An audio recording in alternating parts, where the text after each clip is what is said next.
you're elected, what would be your number one priority as governor of Pennsylvania? Well, I think that my top priority of governor would be to deal with the biggest issues that are before us. It starts with the telling of the truth. It starts with a restoring of a lack of trust that exists there between the people and state government. It would deal with telling the truth about our budgetary needs, about the fact of really where we are in this Commonwealth, and if we do not seriously address our spending by reducing our spending to bring in line with our revenue, we will as a governor be on our knees to the federal government.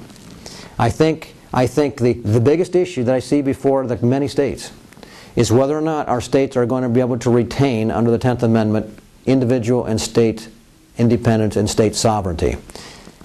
The states across the country right now, many are insolvent.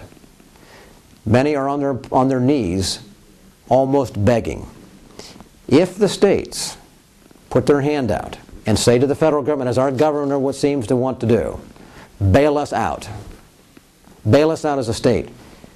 We will as a state lose our independence as we know it as a free republic. We will have violated the 10th Amendment. We will have made our state dependent fully upon the federal government, which was beyond all measure what our founders envisioned. I believe that this challenge, and this challenge alone, is the single biggest challenge that the governor will face. This will be my obligation and my promise that I will stand right ground. We will push back towards federal government overarching. We will retain our independence by making ourselves financially independent of the federal government. We must do that.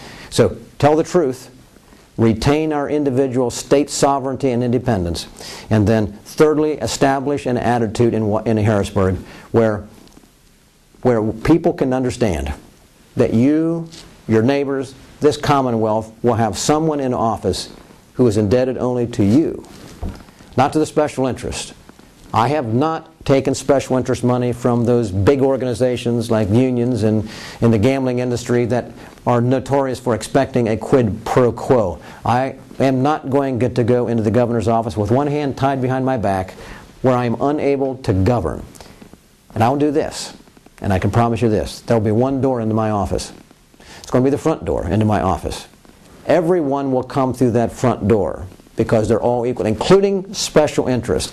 There will be no back door with special dealings, special agreements, paying off contributors, rewarding those who were of some reason think that they need to be better than someone else.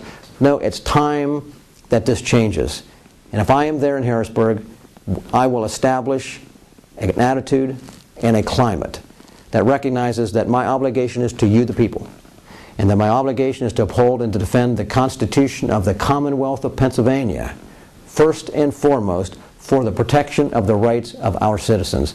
By so doing, folks, I really do believe that we can renew what Pennsylvania used to be.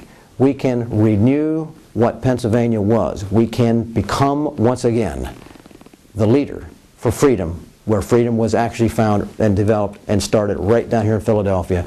We can become the keystone state.